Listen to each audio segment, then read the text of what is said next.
ისინი იდეალურები ჩანდნენ. მზეზე გამორჩეულად მბზინავი ატმები, თითოეული თითქოს სარეკლამო პოსტერისთვის იყო განკუთვნილი. სუფთა, მრგვალი, ნათელი ფერებით. მაგრამ ცოტა ხნის წინ სოციალურ ქსელებში გავრცელდა ვიდეო, რომელმაც მთელი საქართველოში აშფოთა. ვიდეოში ჩანს, როგორ ასხამს კაცი ატმებს სპრეისავით ნივთიერებას. კვერივით ბურუსი ეშვება ატმებზე და ისინი უცებ უფრო ლამაზი, უფრო მბზინავი ხდებიან. ეს უბრალოდ კოსმეტიკური შეკეთებაა თუ სერიოზული საფრთხე? სურსათის ეროვნული სააგენტო უკვე დაედასტურა, ვიდეო ნამდვილია. მათ ეს ქმედება პროდუქტის განზრახ დაბინძურებად შეაფასეს და საქმე სამართალდამცველებს გადააგზავნეს. ექსპერტების ვარაუდით, გამოყენებული ნივთიერება სასურსათო მიზნებისთვის არ არის განკუთვნილი.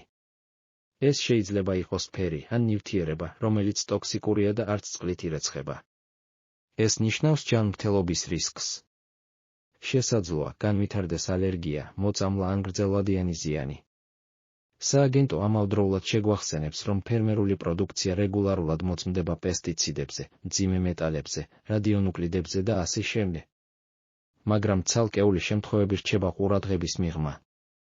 ამიტომ დღეს უფრო მეტად ვიდრე ოდესმე, საჭიროა ფრთხილი ვიყოთ. არ ენდოთ ზედაპირულ სილამაზეს.